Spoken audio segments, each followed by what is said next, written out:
Ladies and gentlemen, welcome to another episode of the Jim K. Ford Sens Nation podcast. Coming up today, we'll talk about the Senators' season opening media and influencer event. Pretty neat event as they laid out all the promotional activity, ticket information, and a big old buffet. They also had Brady Tkachuk on hand, Jordan Spence as well. The media had a chance to speak with them, so that was nice, and we'll play a little bit of those interviews back for you. But out of the gate, though, we're going to talk a little bit about the place I used to work for 18 years, and that is TSN 1200, which is entering the final year of their contract with the Senators as the radio play-by-play rights holders. And Dean Brown and Gord Wilson will not be traveling on the road to do the games. They'll be back at the 87 George studios calling the game off TV. Graeme Nichols, my colleague at the Hockey News, had an article on that this week, and we had a conversation about that very topic to kick off the show. Graeme, how are you? Not doing too bad. How are you doing? Great to see you today. Yeah, we're at the Sens' big event. It's now becoming kind of, the Sens opening their doors for business for the first time. They did it last year, showing off their new food, all the promotional things that are happening for the coming year. It is kind of a neat event for the local media and, I guess, social media influencers, isn't it? Yeah, it's a nice schmooze fest, and they've really opened the doors to people from different paths and avenues, and it's just nice to see how it's such a welcoming environment for people from non-traditional journalistic backgrounds and people who are working in media like you and I. It's great to see people for the first time in a month or two. So it's nice to get inside the doors again, start talking hockey, start focusing on hockey. And then the Senators brought out Jordan Spence and Brady Tkachuk to talk to. So it feels like things are finally starting to ramp up. The team has the golf tournament next week. It's starting to feel like hockey's just around the corner, and it feels like it's been a long time. So I'm excited for it. Yeah, me too. And I think you would have a good handle on the transition. We want to talk about the article about some radio changes for the coming season for the Senators, but you'd have a good handle on it because, you wrote for years. I followed you on Twitter for a long time. You wrote for years with Substack and Roman a Day. Did you ever get a vibe from, let's call them the old Senators, that you were welcome? Ironically enough, you're the Hockey News now at a time when it seems like they're opening the door now to a new media and such. But did you get that vibe when you were kind of the new media guy with Substack? They made overtures before, but they never kind of went anywhere. So there were years previously where they would invite several bloggers, podcasters and stuff into the press box for, a good portion of the season. And then eventually, I forget, I don't think I wrote anything that was inflammatory or anything like that. But all of a sudden I was no longer going to games. It just kind of stopped and fizzled out. And I was under the old regime. And yeah, I had conversations with previous PR people and people who used to work there who just they're like, hey, you can do some quality stuff. We really like your stuff. It's just, we can't have you writing negative stuff because it's not welcome here. So, it's the way it goes. But when you're a terrible hockey team that's floundering at the bottom of the standings and you can't take a little bit of constructive criticism because you want to see ultimately the organization turn things around and start doing well, it's a bad thing. I think God forbid people want to talk about your hockey club, good or bad. So, right. I don't know. Yeah.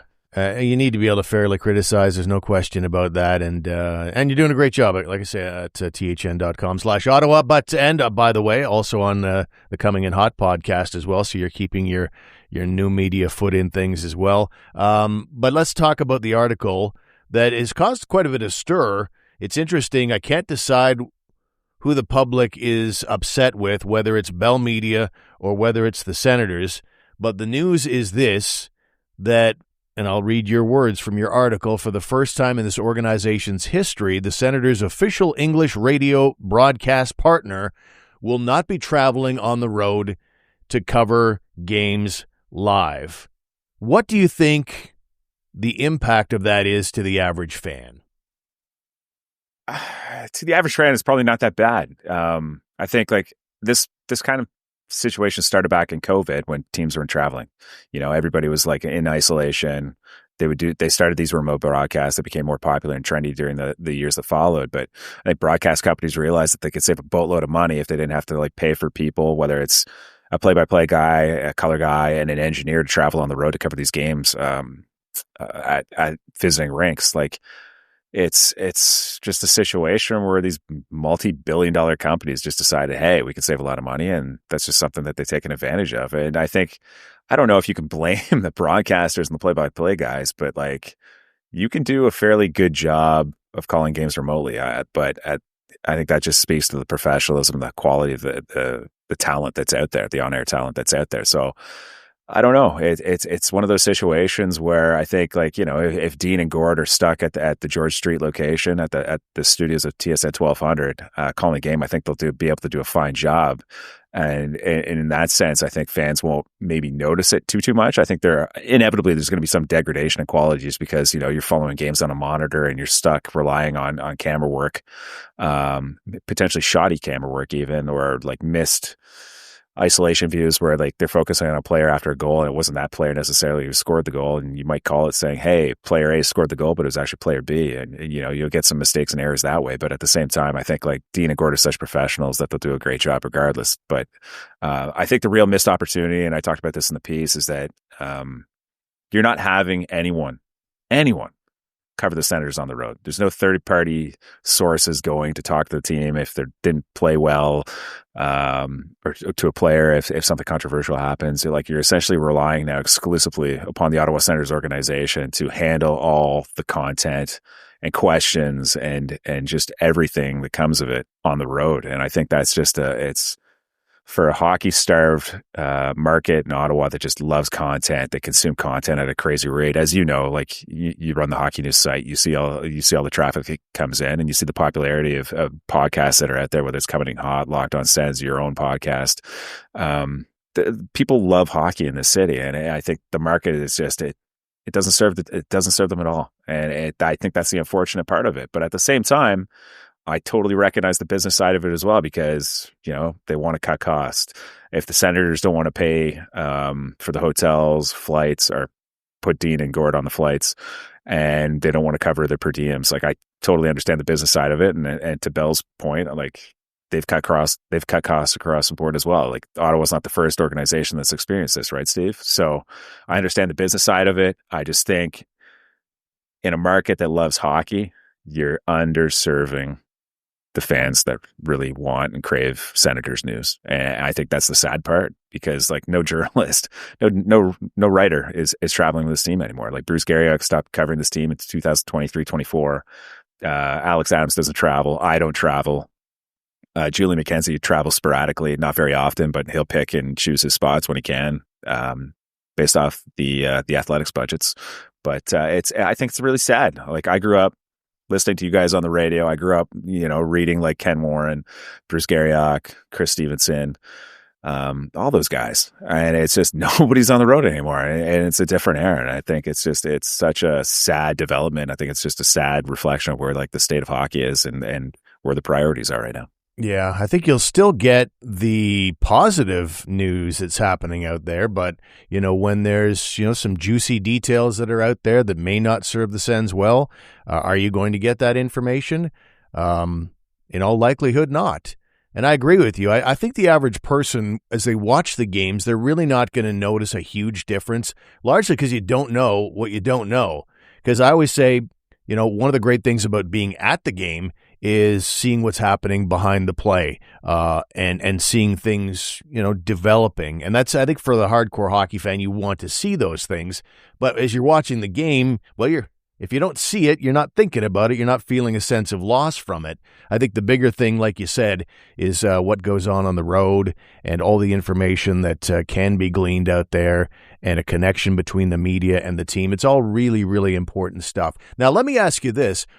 Were you surprised to see, once we put it up there on both of our Twitter accounts, X accounts, the story, were you surprised to see the amount of reaction to the, you know, whether it's finger pointing at Bell Media or finger pointing at the Ottawa Senators? Were you surprised there was such strong reaction to it?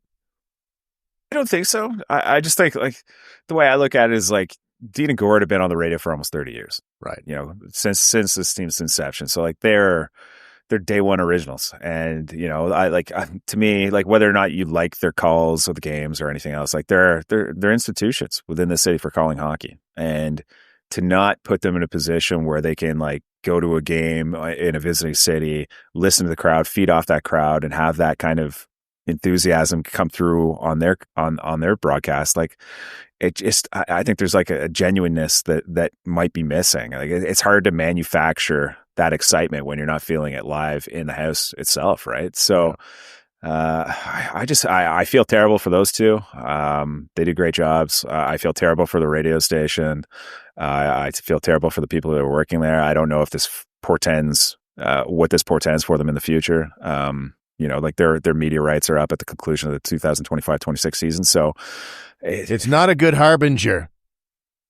It's not at all, unfortunately. And I shouldn't be laughing at that. It's just, there's a lot of good people who work at that station. As you know, like you worked there for several years. Well, way more than several years. You were there for an incredibly long time. I think, 18. Almost 20. Yeah, almost 20 years. So it's just, it's frustrating because I love sports. You love sports. And if nothing's going on, I just like, I don't know how you are when you drive to the rink, but when I drive to the rink, I'm listening to the broadcast. I'm listening to the pregame show. When I'm leaving the rink, I'm listening to the postgame show. I want to kind of get the vibe of what's going on. I want to hear what people are talking about, what talking points people are focusing on. And that's just part of my game day routine. And it's the same way when I'm traveling and the team's on the road. Like I'll be listening on the car ride. So, it's just, it's unfortunate, but I think it's also a product of the times that we live in, right? Like streaming devices have become popular. You can watch games on your phone now. There's just different opportunities for fans to watch the game using several different mediums, and radio's kind of fallen by the wayside. But I think, as Jonah Siegel in my piece mentioned, like there's plenty of ways, or I guess there's plenty of ways for people to consume this news, but it doesn't mean that, listening to games is necessarily deteriorating. It's just people have so many different avenues that radio's, unfortunately, their audience has shrunk. Yeah.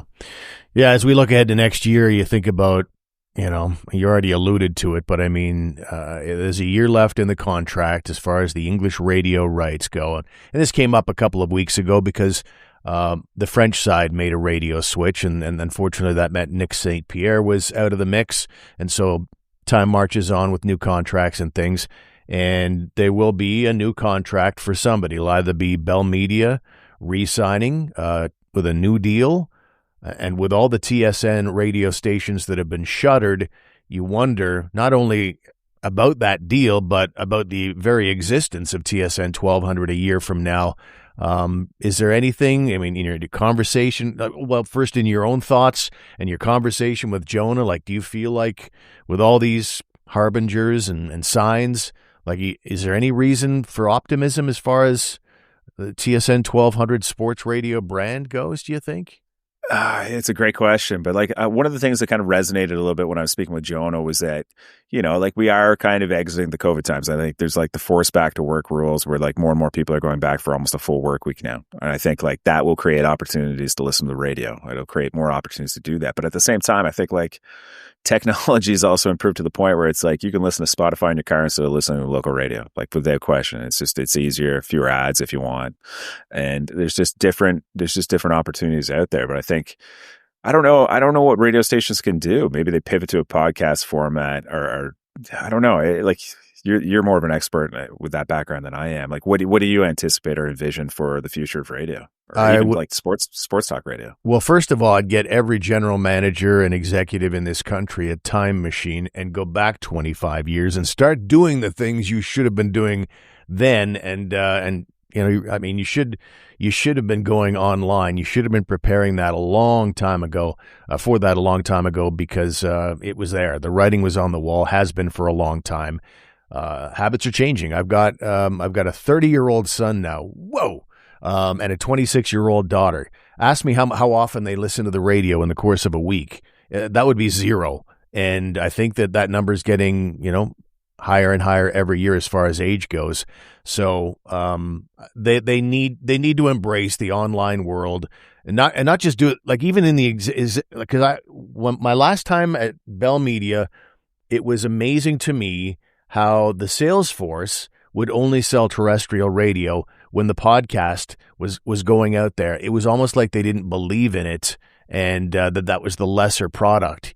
Even though maybe it was at the time, but you still should have been working that and getting people used to the concept. Because when I left Bell Media in 2019 and started a podcast, trying to bring listeners over, it was a very difficult thing. The education process wasn't there, but whether it's there now or not, I think it's gotten better, obviously, and will continue to get better. But they've got to basically embrace it and push it, and that's where their salvation lies, by transferring things online.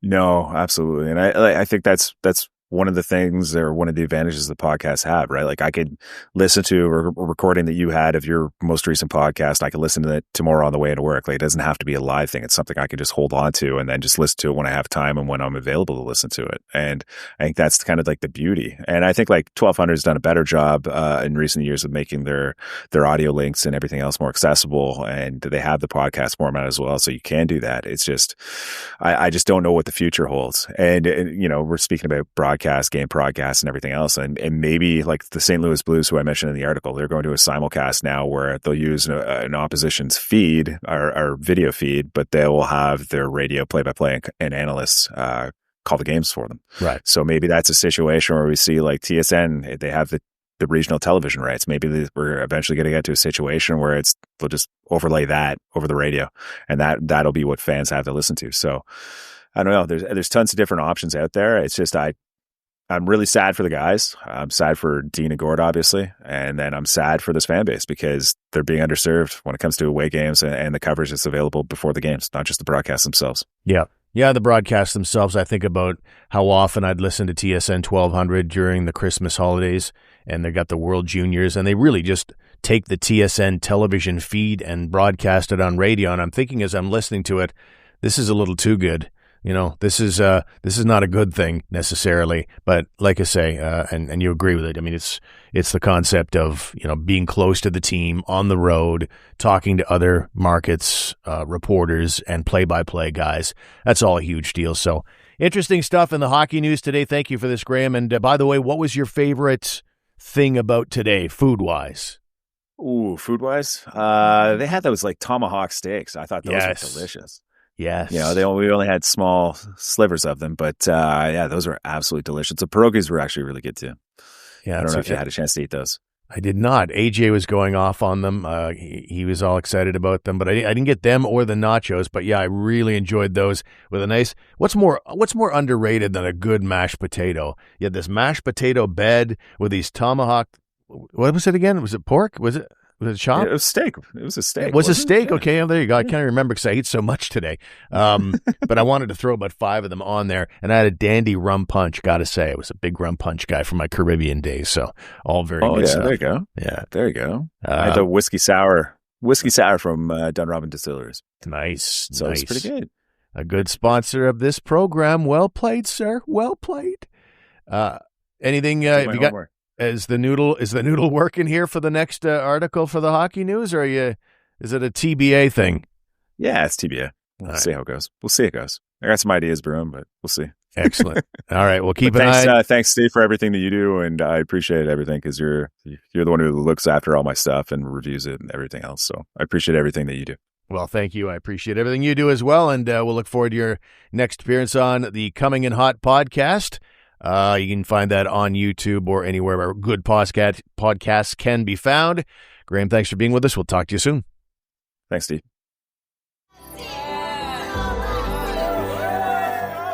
Ready for the big game? Your home should be too.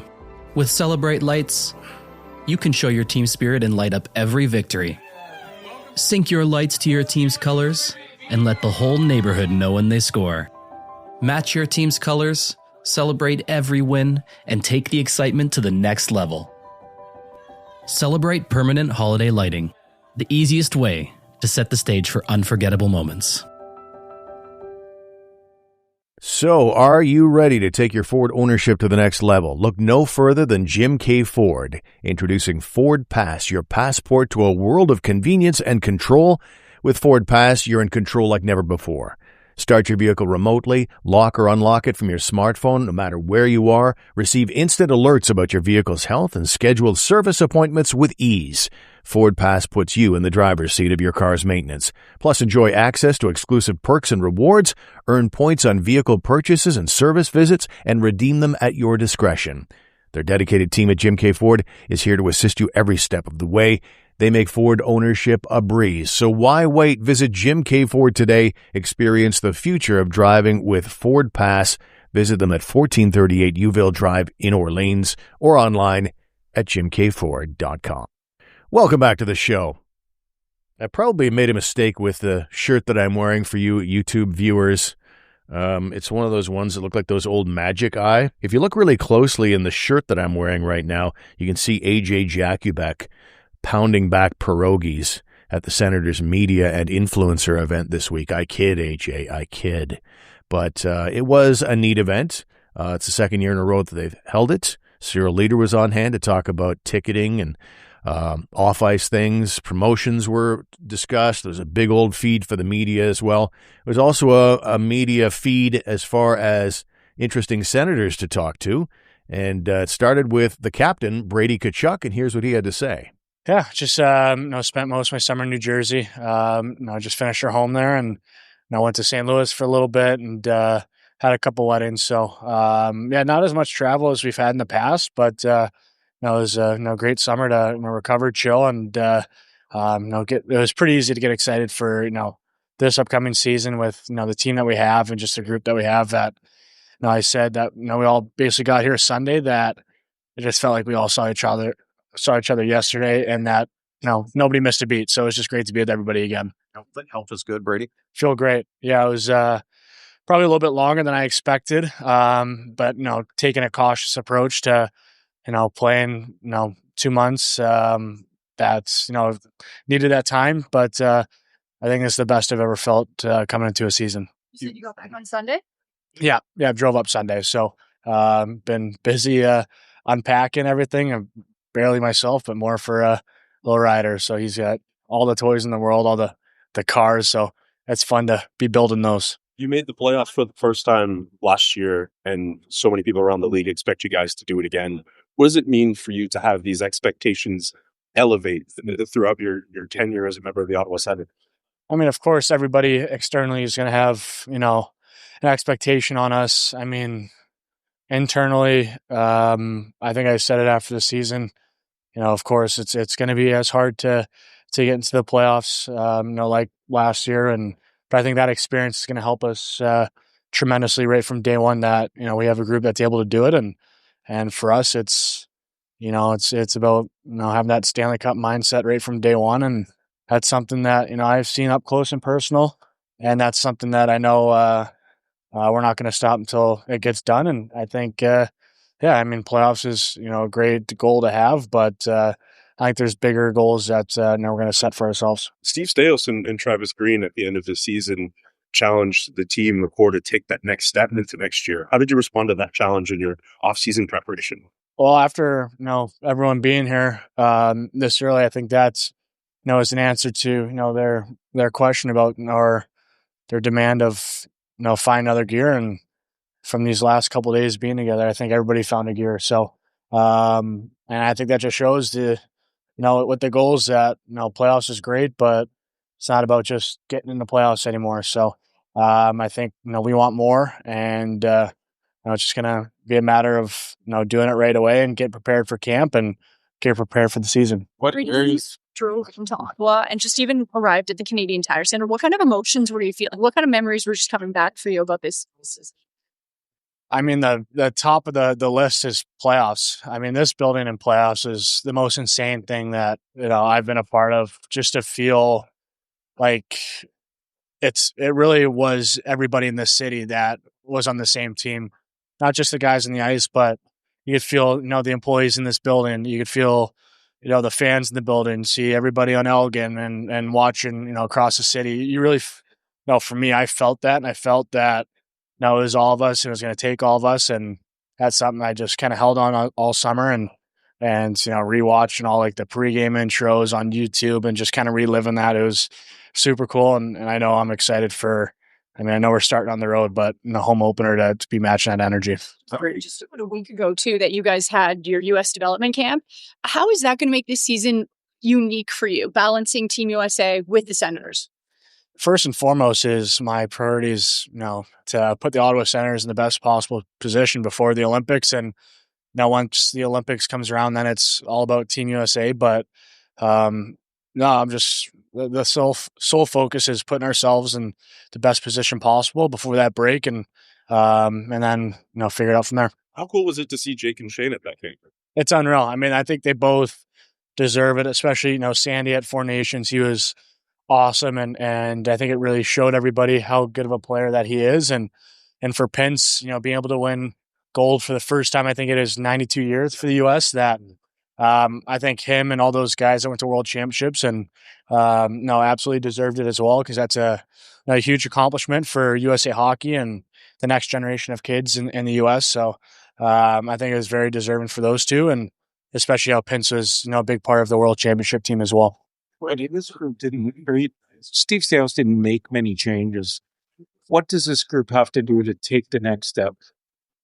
I think use our experience from playoffs. That, I mean, I know how the series went. We fought back, but I think it's just having that mindset that every game's a new opportunity to play our game and dictate the game, and I just think that's going to make us that much better. And yeah, Steve believes in our group, so I think that's in agreement to everybody in our room that we believe in each other. We believe in what we're doing, and the big thing that touched on already was internal growth, and could feel that our team and everybody took that to heart, and you could see how everybody took levels to their game. What areas of your own game do you want to improve upon this season?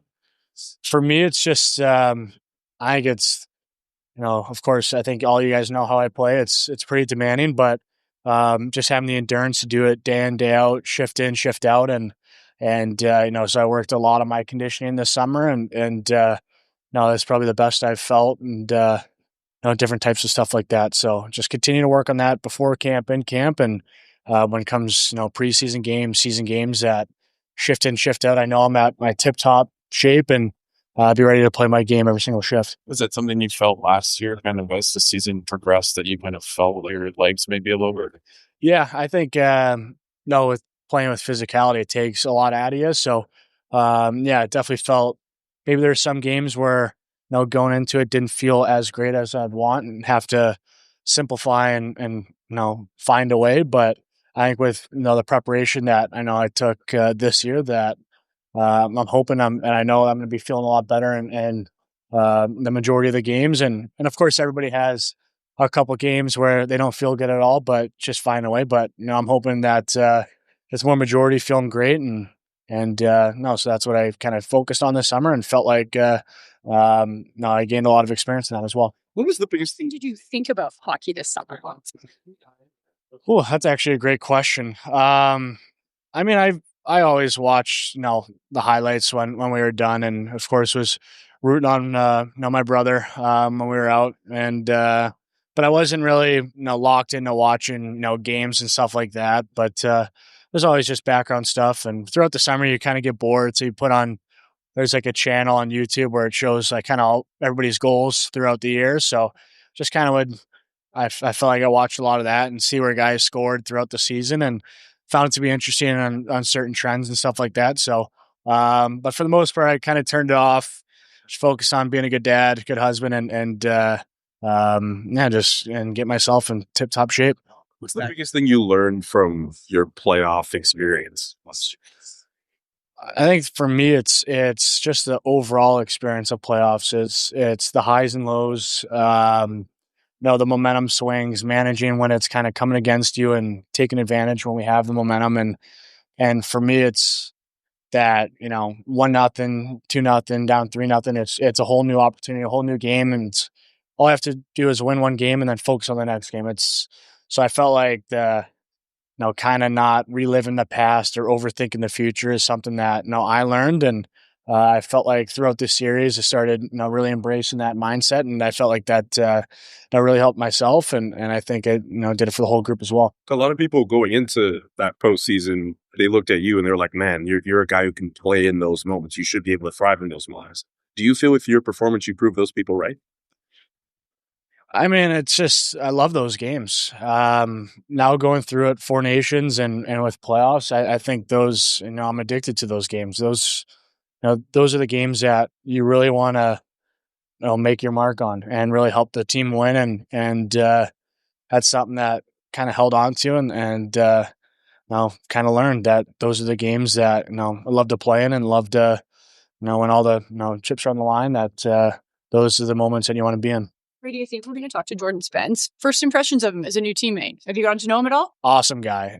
I know these couple of days have been crazy, but now we're going to have a little group thing today, a little fantasy football draft. So it'll be nice to, get to know him a little bit more. But, for first time meeting him, he's an awesome guy. And now we're lucky to have him. And I think he's going to be a really big part of our team. Well, the way my draft's been going, I'm in a lot of leagues right now. So I'm going heavy Buffalo Bills. So I'll be cheering them on because it seems like my team's just been gravitated towards them. How many guys are in the league? There's 12 of us. So a couple guys sharing teams. So, but no, we'll all be together today and hanging out and probably going to be hopefully have the best draft of the night tonight. Who runs the draft? I'm the commish. So you only know how organized I am. So no, it's all good. We're all set, all ready to rock. So today's a big day. Back in red as well this season. Just kind of what your thoughts on the third jersey that you see it for the first time? Yeah, no, I just saw Philly wearing it. It looks awesome. I think whoever was in charge of making that decision was the right decision. It looks great, and I think it's gonna be a perfect combo for. I think we have the best jersey in the league already. I think it just adds to it. So there is Brady Tkachuk in conversation with the media. He's actually tied for being the longest-serving Ottawa Senator, tied with Thomas Chabot. I believe it's at 512 games. Don't quote me on that, but I know they're tied. And we also heard from the newest member of the Ottawa Senator, who has a grand total of 0 games played, but he is expected to be in the top 6 for the Ottawa Senators this year, and that is defenseman Jordan Spence. And here's what he had to say to the media. Yeah, it feels good. I grew up in Canada during my childhood, so coming back in the Canadian market, I'm really excited to play here. Who's feeling about it too? Do you live in the PEI still? Yeah, they do. They're full time, but I think they're really happy just with the time change. Our home games in LA is at 7:30, so it's 11:30 in PEI. So they're really excited about that, and obviously I'm closer to home as well. So a lot of friends and family are excited. To Steve and Travis, just about how they want you to fit in, what kind of style of game they want you to bring to the team. Yeah, they called me briefly right after the trade just to kind of welcome to the team and talk about the system and everything. But obviously before the training camp starts, I'll probably talk to Travis and kind of get to know each other and talk about the system and how they want to play. Thinking about this opportunity, like what kind of an opportunity is this for you? Yeah, I mean it's great. I personally for me, I just want to do my job and play my game, and I'm going to do the best I can to try and do that and contribute and help the team win. What do you see as your role on this team? Pardon me, sorry? What do you see your role on this team? What do I see as a role? Obviously I just, for me, I just try to take every opportunity possible and trying to take it and do the best I can. So, if there's an opportunity that I get more playing time or more opportunities to, play anywhere, like I'm going to do the best I can and try and take it and, to not look back. There's Jordan Spence in conversation with the media this week at the Sens Media and Influencer event, which has sort of become just an unofficial start of the season, I guess. Camp is not that far off. And a couple of other notes for the Sens as we start to wrap up the show.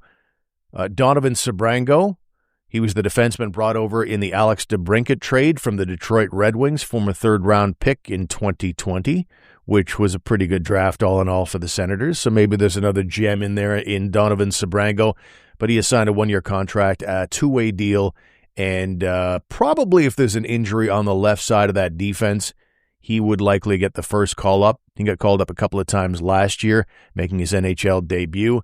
So we'll see how that all plays out, but that adds a little more depth. And that means that Steve Staios only has 1 RFA if you leave Alex Formenton out of the mix, because the Sens are not expected to re-sign him. The only RFA remaining now after Sabrango signing this week is Max Gwinnett, who's been in the organization for several seasons, and that probably gets done between now and the start of training camp. Jesse Winchester in the news as well. Former Ottawa Senators, spent the bulk of 5 seasons here as a member of the Senators after a fine career at Colgate University. He now has been named the commissioner of the CCHL. That's basically the tier just below the Ontario Hockey League and the Ottawa 67s. There are 12 teams in Eastern Ontario that play in the CCHL, formerly the CJHL, and that's what it was called when Winchester was playing for the Cornwall Colts. And so now he has coached in the league, he's played in the league, and now he's the commissioner of the CCHL. So congratulations to him. It was kind of interesting last year when Travis Green and the whole new coaching staff took over in Ottawa. Sean Donovan and Jesse Winchester, who were both development coaches at the time, just kind of quietly parted company with the team. They never really I didn't see a press release on it. It just sort of quietly happened, and they moved on to a new game plan there. So congrats again to Jesse Winchester taking over as the CCHL commissioner. And that will do it for this week's show, the Jim K. Ford Sens Nation podcast. This episode in the books. Don't forget to like and subscribe, whether you're on the audio side of things or watching on YouTube. Hit the subscribe button. That helps the show a lot. So if you're enjoying it, that is a very easy way to help it along. And the hockey news as well, churning on the Ottawa site is thn.com/Ottawa. You hear a lot of the things, or you'll read about a lot of the things we talk about here on the show, plus much more. And so check that out again, thn.com/Ottawa. Ladies and gentlemen, have a great day, and we'll talk to you in our next episode when Greg joins us.